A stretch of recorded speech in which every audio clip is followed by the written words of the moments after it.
চাই।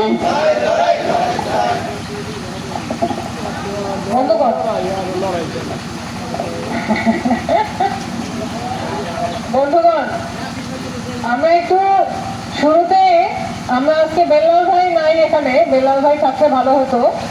শুরুতে একটু সোনারগাঁ টেক্সটাইলের ঘটনাটা একটু বলি, আপনারা তো অনেকে ওই সময় হয়তো জানতেন না। 2020 সালে প্রথমে সোনারগাঁ টেক্সটাইল হচ্ছে মার্চ মাসে এসে বন্ধ ঘোষণা করে। তো বন্ধ ঘোষণা করার ব্যাপারটা ছিল এরকম যে একদিন শ্রমিকরা কাজ টাজ করে বাড়ি গেছে রাত 9টায়।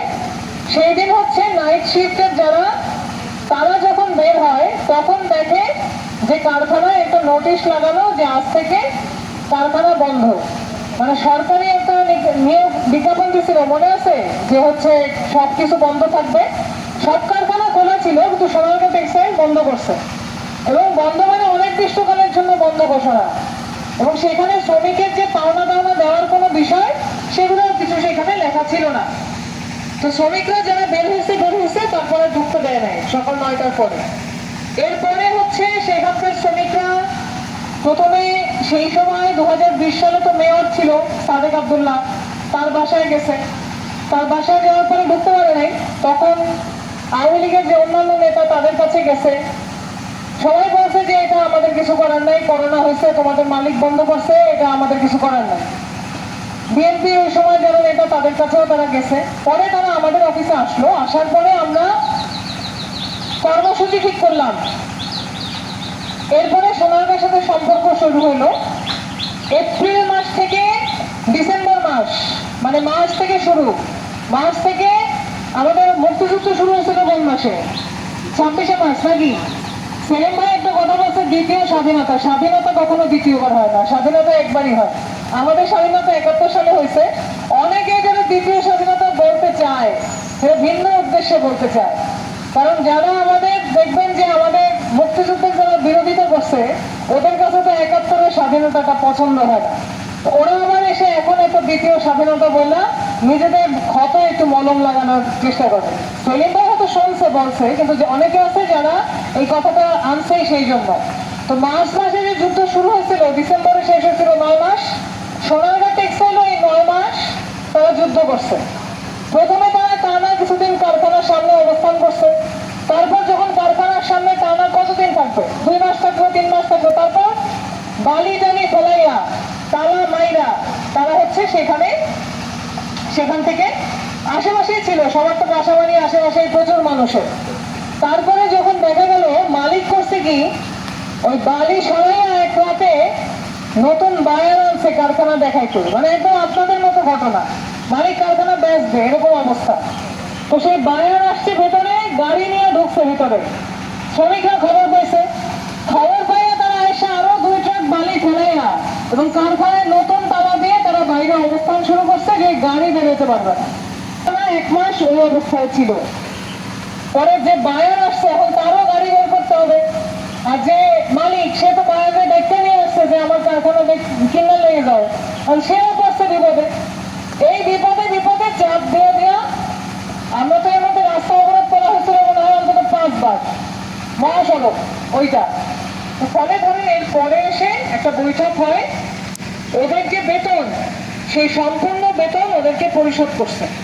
মানে 11 মাস যে বন্ধ রাখছে কারখানা, সে 11 মাসের বেতন দিছে সোনারগাঁয়ে। এবং সবার চাকরি বহাল রাখতে হয়েছে। এবং পরবর্তীতে কিন্তু এখন সোনারগাঁয়ে দেখেন আমাদের ইউনিয়ন আছে, ইউনিয়নের অফিস আছে। ইউনিয়নের সেক্রেটারি চাকরি খাওয়ার চেষ্টা করছে, শ্রমিকরা কারখানা বন্ধ করে দিয়ে আবার সেই চাকরি কিন্তু ফেরত দিয়ে মালিকে ঢুকতে হচ্ছে। এই কথাটা বললাম কেন, আমাদের যখন কলকারখানায় আজকে ডাকছে, তো সেখানে হতাশ করে দিতে চায়। কলকারখানার যে ডিআইজি, এখন ধরে এরা চাকরি করে সরকারি, কিন্তু ওই যে দেখবেন যে পাল্লাটাও যেদিকে টাকা বেশি, বিচারের পাল্লাও কিন্তু সেদিকে একটু হেলে থাকে। তো সে বলতেছে যে এতদিন হয়ে গেল আন্দোলন, এখন একটা কিছু করে সমাধান করে ফেলে, এরকম ভাবে বলতেছিল আর কি। তা আমরা বললাম আন্দোলন তো এর চেয়েও বেশি হয়েছে। আপনি তো তখন চাকরিতে ছিলেন না, সোনারগাঁ টেক্সটাইলে আন্দোলন হয়েছে, পুরো টাকায় কিন্তু তারা পাইছে। তখন আপনাদেরকে হতাশ করার জন্য কিন্তু এখন অনেক রকম কথাবার্তা তারা বলবে। এখন আমরা যদি হতাশ হয়ে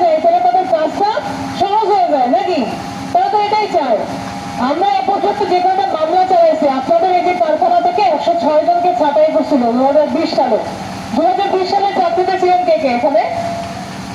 পরিচিত কেউ ছাঁটাই হয়েছিল? তখন আব্দুল্লাহ নামে একজন ছিল, তারপরে আরো বেশ কিছু কম্পিউটার ডিপার্টমেন্ট থেকে চাকরি ছিল। তো সেই সময় যারা মামলা করছে পরবর্তীতে, সেই মামলা দেওয়ার পরে সেটা 24 সালের দিকে আসা সেই মামলার ফয়সালা হয়েছে। মালিক খালি একটাই কাজ করতো, সবসময় উকিলে পাঠাইতো, সে কোর্টে গিয়ে বলতো যে আমার সময় দরকার, আমার মক্কেলের জন্য সময় দরকার, সময় দেন, সময় নিতে। আর যত সময় নেয় তত কি হয়, শ্রমিক একটু বিচ্ছিন্ন হতে থাকে, ছুটতে থাকে, ফলে সেইটা তাদের কিন্তু কৌশলী এইটা যে সময় নেওয়া। এই কারখানার আন্দোলনকেও নস্যাৎ করার জন্য তারা কিন্তু একই পথে হাঁটতেছে, ভাবতেছে যত সময় যাবে শ্রমিক তত দুর্বল হবে, শ্রমিক তত ছুটে যাবে। এই হচ্ছে তাদের পরিকল্পনা।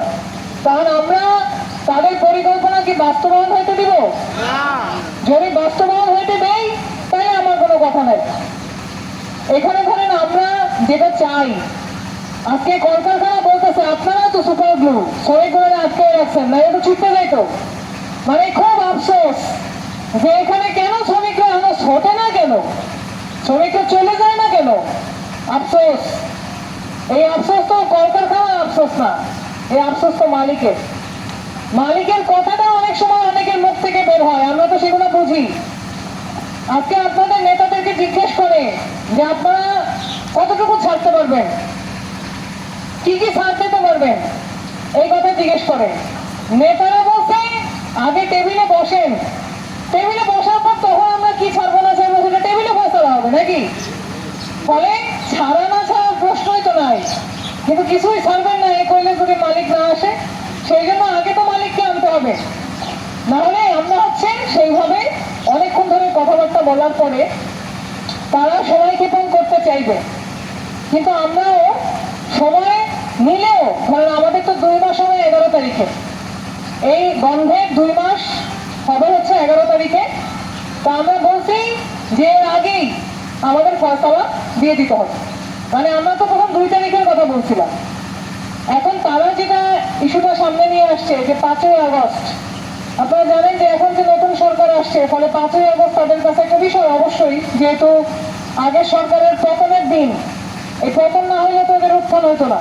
ফলে সেই জায়গা থেকে 5ই আগস্ট একটা তাদের কাছে গুরুত্বপূর্ণ দিন। 5ই আগস্টে সরকারি প্রোগ্রাম, তার আগেও সেটা নিয়ে নানান মিটিং সিটিং এরা সব ব্যস্ত থাকতো। এখন 5ই আগস্টের পরে যে কোনো দিন বসবে, আমরা বলছি এটা 6 তারিখে বসেন, মানে একদম ইমিডিয়েট বসেন, আমরা সেরকম বলছিলাম। এখন হয় 6 তারিখ নাহলে 9 তারিখ, যে কোনো একটা তারিখের মধ্যে তারা বসবে, মালিকের সাথে কথা বলে তারিখ কনফার্ম করার কথা আমরা আমাদেরকে জানাবে, এরকম বলছে। আর বিকল্প একটা কর্মসূচি আমরা সেটা ভাবতেছি যে অনেক তো হইলো, এবার একেবারে একটা কাপড়ের কাপড় টাপড় পইরা আমাদের মনে হয় আছে নাকি। আমরা বলছি যে সাদা কাপড়ে অনেকের শরীরে, মানে কাপড়ের উপর লিখে যে পাওনা বুঝিয়ে দাও, কাপড়ের কাপড় পরে রাস্তায় একেবারে শুয়ে পড়ার মতো একটা কর্মসূচি যদি আপনারা করতে পারেন, এটা সারা বাংলাদেশে এবং সারা পৃথিবীতে এই কর্মসূচিটা দেখবে যে শ্রমিকরা একেবারে সামনে অন্তত এক শাড়ি সাদা কাপড় পরা মানুষ যদি রাস্তা থেকে হাঁটে, যে আমাদের 2 মাস ধরে এরকম ঝুলাইছে, বেতন দেয় না, আমাদেরকে পাওনা দেয় না, লেখা থাকবে যে পাওনা বুঝিয়ে দাও, আমাদের টাকা ফেরত দাও। এগুলো নিয়ে যদি আমরা একটা কর্মসূচি করতে পারি, এটা সারা দেশে ব্যাপক আলোচনার সৃষ্টি হবে। এবং মিটিং এর তারিখ ঠিক হওয়ার ঠিক একদিন আগে আমরা এই কর্মসূচিটা করবো। আমরা তারিখটা ঠিক হওয়ার জন্য অপেক্ষা করছি। যদি 6 তারিখ হয় তাহলে 6 তারিখেই করতে হবে, যদি বিকালে মিটিং হয় সকালে করতে হবে। আর যদি 9 তারিখ হয় তাহলে 8 তারিখে করবো, আমরা শনিবার আছে। ফলে যেটাই হোক আমরা একটা কর্মসূচি আমরা করবো। ফলে সেই কর্মসূচি করার জন্য এখন থেকে একটু দরকার হলে সাদা কাপড় কিনে গলার এখানে একটা ফুটা করে তারপর সামনে লিখে টিখে একটা এরকম রেডি করতে হবে, যাতে করে প্রচন্ড একটা আবেদন তৈরি হবে কিন্তু মানুষের মধ্যে যে শ্রমিকরা কাপড়ের কাপড় পরে রাস্তায় নেমে গেছে। তো এরকম একটা কর্মসূচির কথা আমরা ভাবছি। আর সবচেয়ে বড় যে কথাটা আমরা বলতে চাই বন্ধুগণ, এখন দেখেন মানুষ অনেক বড় বড় উদাহরণ সৃষ্টি করে, আমরা কথায় কথায় সোনারগাঁ টেক্সটাইলের কথা বলি, কিন্তু আপনাদের কথাও তো আমরা এরপর আরো সারা বাংলাদেশে বলবো। অলিম্পিক সিমেন্টের এই আন্দোলনটা, এটা তো সারা বাংলাদেশের সামনে একটি উদাহরণ। আমাদের কলকারখানা থেকে বারবার বলতেছে আন্দোলন করে কি হবে, কিছুই হবে না, আপনারা বাড়ি চলে গেলেই হয়। তা আমরা বারবার বলতেছিলাম যে আপনি বলছেন আন্দোলন করে ফলাফল শূন্য, আমরা মোটেই মনে করি না ফলাফল শূন্য। আজকে আপনি যে আমাদেরকে ডাকতেছেন, আপনি যে বসতেছেন, মালিক যে আবার বসবে, এখানে যে টাকা দেওয়ার আলোচনা হচ্ছে, মালিক যে হিসাব করে একটা কাগজ রেডি করছে, এর একটা কানা করিও হতো না যদি এখানে আন্দোলন না হতো, যদি এখানে আপনারা এই 49 দিন ধরে বসে না থাকতেন। আমরা অনেক সময় হাতি কানের জন্য শরীর দেখতে পাই না। হাতি জানে না যে ওর একটা এত বড় শরীর আছে, কারণ ওর কানটা এমন ভাবে আছে যে শরীর দেখতে পায় না। আপনারাও আপনাদের যে উদাহরণ আপনারা তৈরি করছেন সেটা দেখতে পাচ্ছেন না, এবং আপনারা যতটুকু অর্জন করবেন আজকে, এটা শুধু আপনি হয়তো ধরেন কেউ 20,000, কেউ 40,000, কেউ 50,000, কেউ 1 লাখ, 2 লাখ, 4 লাখ টাকা পাবেন বা 5 লাখ পাবেন, যাই পান সেটা আপনি শুধু একা পাবেন না। আজকে বেক্সিমকোর 32,000 শ্রমিক 1 টাকাও না নিয়ে বাসায় গেছে, একটা টাকা পায় না, একটা পয়সা পায় নাই। আপনারা তো আন্দোলন করে আজকে অনেক ভালো পজিশনে আছেন, এবং পাওনা সে দিবে, পাওনা সে দিবে না সেটা বলে না, কিন্তু সে হচ্ছে ফাঁকফোকর খুঁজতেছে যে কোনোভাবে যদি একটু দুর্বল করে দেওয়া যায়, একটু কম দিয়ে পারি কিনা, একটু ঠকাইয়ে পারি কিনা, এই হলো চেষ্টা। আমরা কি এই চেষ্টা সফল হইতে দিব? আজকে এত এই যে অনেক সময় বলে কি তীরে এসে তৈরি ডোবা, তীরে এসে অনেক সময় কিন্তু কি হয়, মাঝে একটু হাত পা চাইনা দেয়, যে তো পাঁচ তো দেখাই গেছে, এখন একটু হাত পা চাইনা দিয়ে নৌকাটা কোনো মতে চালায়। এই যে প্রভাবটা আসছে কেন আসছে, তীরে এসেই তৈরি ডোবে, কারণ তখন একটু হাত পা ছাইড়া দিতে মনে চায়। ফলে আমরা সেই হাত পা ছেড়ে দেওয়ার ঘটনা ঘটাবো না। বন্ধুগণ, আমরা লেগে আছি, লেগে থাকবো, এবং শতভাগ শক্তি নিয়ে থাকতে হবে।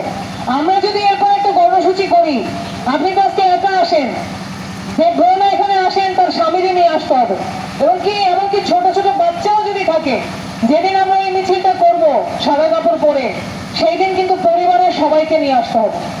এই পরিবারের সবাই এসে বলুক সাংবাদিকদেরকে যে আমার স্বামী চাকরি না পাইলে আমি খাবো কি, বাচ্চাটা এসে বলুক যে আমার বাবা চাকরি না করলে আমি স্কুলের বেতন দেবো কিভাবে।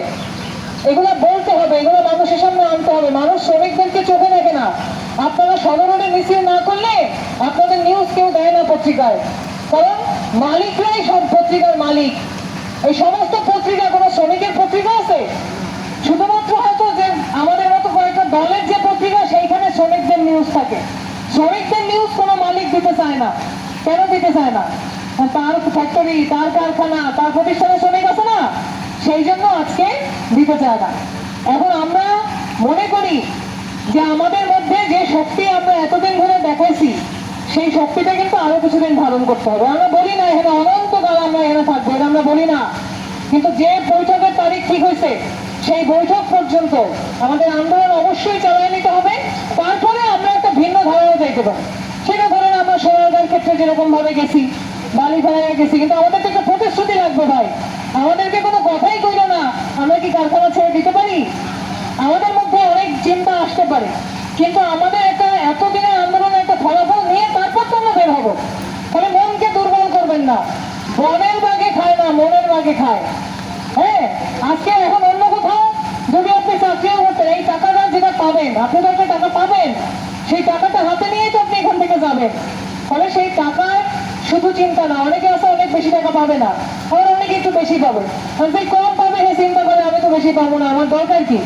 এরকম কিন্তু এরকমও শ্রমিক আছে যে আদৌ কি পাবে সেইটারই কোনো ঠিক নাই, কিছু পাবে কিনা 1 বছরও হয়তো হয় নাই, এরকমও শ্রমিক আছে, তারাও কিন্তু আন্দোলনে আসে। ফলে আমরা মনে করি আমরা যারা আসতেছি এখানে সর্বোচ্চ স্যাক্রিফাইসের মানসিকতা থাকতে হবে। আমাদের ধরেন এই যে অন্যান্য শ্রমিক যারা আসে, রিক্সা শ্রমিক ইউনিয়নের যারা আসে, তারা কি টাকা পাইবে? পাইবে না তো। কিন্তু রাত 12টার সময় শুনছে সবাই আপনাদের বিপদ, সাথে সাথে সবাই মহড়া দিয়ে চলে আসছে যে আপনাদের বিপদ ঠেকাইতে হবে। এই যে শ্রমিকের প্রতি শ্রমিকের টান, আমাদের নেতাদের এবং আমাদের আপনাদেরও সবার জন্য আপনি আসবেন। সবাই পাইলে সেখানে অংশ হিসেবে আপনি আপনার প্রাপ্যতা পাবেন, কিন্তু সবাই যেহেতু আসতে হবে, সবার পাওনা আদায় করতে হবে, সবাই মিলে আন্দোলনটাকে ধরে রাখতে হবে।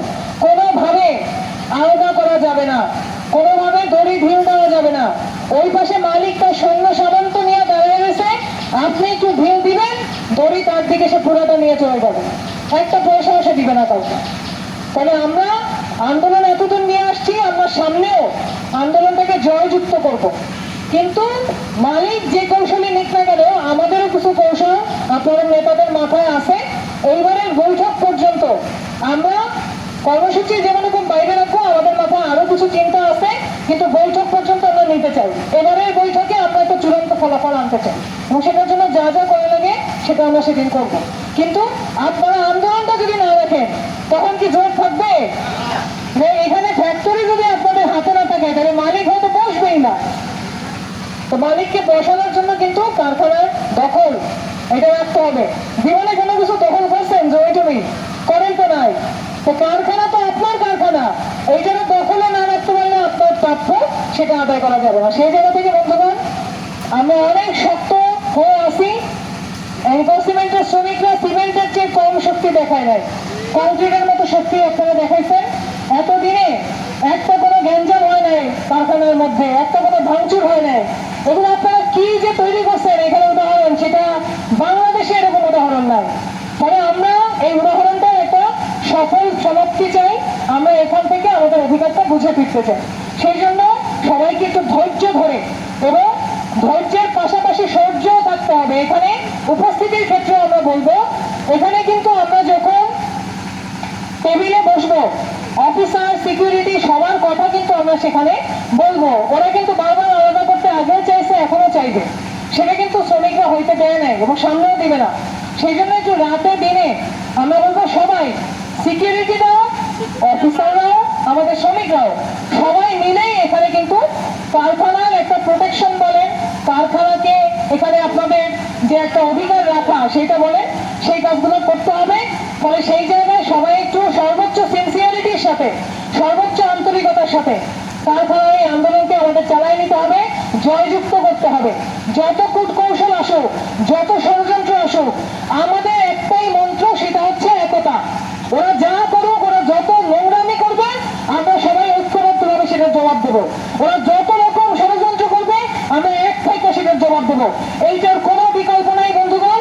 ওরা নোংরামি করবে কিন্তু আমাদেরকে ভাঙতে পারবে না, আমরা আলাদা হব না। সেই আলাদা না হওয়ার মধ্য দিয়ে আমাদের জয় হতে হবে। আপনারা সেটার জন্য একটু ধৈর্য ধরবেন, সেই কথা বলে আপনাদের সবাইকে শুভেচ্ছা। এবং সামনের দিনে আমরা তো আছি, কিন্তু আপনাদের থাকাটা যেন ঠিক থাকে। আমরা একটু আশা করব এইবারের এই মিটিং পর্যন্ত অন্তত আমরা একটা ধরনের ধৈর্যের সাথে এই আন্দোলনটাকে রক্ষা করতে পারি। সেই কথা বলে আমার কথা শেষ করছি। দূরে